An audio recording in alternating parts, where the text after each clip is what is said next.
Alright, and welcome back to the winter to spring split roster mania. The trade deadline for roster changing, that's ending soon, within the next couple days. So there will be another video about the end results from that, and plus after that, the deadline ends, we know the teams. I'll make tier lists, maybe tier list rankings, one of those two, about the new teams. We're going to start off with some NA teams. I don't know, I'll just go like the regionals, NA first, EU second. NXT part ways with their teams. They have two of them. One of them is Nitrous, Skills, and BU, who was the main team, I believe. And then their second team was there's Josh, Jimmer, and Sam Soltz. This team formed with Integrity and another team. I'm not sure who that second team was. They formed. They did not show any improvements. They always fought and barely made it into a regional if they ever did. And this was going to happen. I knew it. It wasn't going to work out. A lot of bubble teams are so inconsistent with orgs. This is going to happen. Another team that I saw this coming for was Power. Power also releases their roster, which is Forky, Noxus, and Nebra with Garen as their coach. I'm not surprised by this, of course. They have had no results. They have not made a single major yet. Or not major, they have not made a single regional yet. It was only a matter of time before this happened, in my opinion. They went through multiple roster iterations, and they just haven't improved. Ghost officially parts ways with Roldiz. They're expected to sign Hoxer as his replacement, as seen in the Challenger Series, Event 1 or whatever. I believe this will be a better team, not because Roldiz sucked, and not because he was holding them down, but I think Hoxer is just a better player, and Roldiz no longer has the roles of being on first touch, being on the desk, and being a player at the same time and trying to get better with the team. Now he has so many other options. With first touch, he could be a coach. He could be a player for another team, which I don't think that's the right move, but that's an option. He could go to the desk and be an analyst, not a caster, but an analyst. So he has many options where he has experience in all three. So he has a good future, bright future ahead of him in the Rocket League scene, whether that's with an org or working with Psionics as a caster, or not caster, analyst, or just staying on first touch. Over in EU, Radisson officially leaves Williams Resolve. To me, this kind of sucks. This team was definitely improving with each regional, and they were starting to upset some teams. They were slowly showing improvement. I mean, slowly showing improvement is better than no improvement at all, like for NXT and Power. But with all the rumors of Radisson replacing Fairy Peak on Team Vitality, that's starting to come together now. An RLCS OG in Cookser, they break up Cookser's minions, which they were showing slight improvement. It wasn't great, it was still there, but they split. Cookser forms a new team with Dead Monster from Stormtroopers and Davoof. I don't know if I'm saying that right, but he's from Bluey's Savage team, and Laru as their coach. I don't know how well this team is going to be. There's more experience on this team than Cookser's minions with Growly and RXI, but I don't know if the skill will be there. So I'm hoping that they can prove some stuff and do better, or make it into each regional at least. And then with Growly and RXI, they form a new team with Speed, who is still in contract with Rix. The new team is called Pokemaniacs. I don't have high expectations for them. They're going to be an outside bubble team looking in. I hope they do good. It would be nice to see Speed do well again for once. But these two teams are going to be definitely on the outside looking in. And hopefully they can make some upsets and keep Europe interesting. Not that Europe won't forever be interested. Heroic add the 16-year-old mechanical player of Noasaki. His name is Noah. Clever name. He's a very young mechanical player who hasn't been able to get the exposure to real top RLCS. Hopefully with the veterans of Violent Panda and Verge as the coach, I can bring out his potential, and having Yukio as the third, hopefully this team can do something. I would love to see this team do something.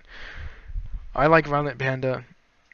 This is 3/4 of the Dignitas team before they split up, with Violent Panda, Yukio, and Verge. Hopefully they can make the regionals and actually perform very well in them. But Europe is so inconsistent, it might be tough, it might be easy, who knows. Over in APAC, Detonators replace Olpix with Lunatic. This is the second time an APAC team that makes the major has made a roster change. I don't think it's necessary. As these teams need to grow, maybe switching up rosters is their way of growing. I don't know. The roster change for Tokyo Verde didn't work, and they didn't make the winter major. I mean, I don't consistently watch APAC, only when they're at the major, I think. So I'm not really sure how well this will play out, with two other teams in that region making roster changes as well. Tokyo Verde signs the ex-Hilltop Picnic player. I don't know how to say that name. I'm not gonna lie. Sigums, that's the best I can do. He's going to be replacing Contra, who replaced Maru from the fall major, and they didn't make the winter major, so this change actually might put them on the top. This change could also put Hilltop Picnic at the top, as they replace Sigums, whatever, with Olpix from Detonator. So I think those are the top three. Maybe not top three, but maybe three of the top 5 teams at least making roster changes. So it's gonna kind of be a completely different region at the top, sort of. And the two very big pieces of news would be, one, BDS is looking to replace Mark. They would replace him with both French players in either Vatura or Seiko. I don't think that's necessary. I think Mark is the problem on that team. You can just tell. I mean, I get the vibes from Mark that he's the problem on that team. So replacing him would be in the best interests of BDS, even though they are the top 2 team in the region. I don't think Vatura... Queso looked kind of weird, and Vatura looked possible, but not anymore, with what I'll talk about next. And it would be very dumb for Endpoint to give up Seiko to go to BDS. Seiko needs to be on Endpoint if they want to remain the top 4 team. Giving him to BDS would make BDS still top 2. Queso's too good. And then Endpoint, I don't know who Seiko would be replaced by, but I don't think that it'll be as good as Seiko. And if Mark does end up getting replaced, he was gonna go to Guild to replace Nolly. Nolly finds out through Shift, which is not good for the team or the scene. Nolly has said that he's looking for a team to either coach, manage, play, whatever. He's open to anything, which is good. But I don't think this is necessary at all, because Guild, although they have not had the results the entire season, they came in to the last regional and upset everyone that they played. They made top 8 or 6, one of those two. And they were looking really good. Very tough to beat. The better teams could not beat them until, I think they beat Evil Geniuses. And that was a close game. But Guild, if they really think Mark will help them out, sure, go for it. But I don't think they needed to do that. But again, North America did all these roster changes, which I still don't think were necessary. But obviously it worked, as they were not better than Europe in the last major, but in this major, they definitely were the better region. And then this leads us to our last point with Queso. Nick, their coach, who's from America, is being released and is now looking for other teams to coach. This is very surprising, but it's not different than what Queso normally does. Queso wins something, starts getting good, releases the roster, splits up, something like that. Pick up a new team, who knows? But in fall, they were eliminated in 2 of the 3 Swiss stages, and they made top 8 in the 3rd regional.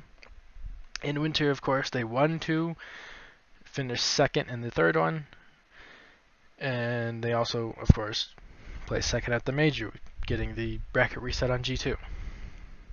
I don't know why they have to split up, or the rumors of them splitting up, or something like that. With Vatira looking at BDS, who knows what Rise and Joya would have done. But thankfully, Vatira decided that he's staying from this tweet right here. And Queso is staying together. Not sure if Seiko will actually leave Endpoint to go play for BDS. But it should be interesting to see where these players that have all these rumors around them, especially a lot of these rumors around Carmine Core and Semper, plus the Radisson rumor for Vitality. It should be very interesting to see where they end up within these next couple days, leading to the end of the trade deadline for the next video. And that's all I have for you today, and thanks for watching, and I'll see you in the next one.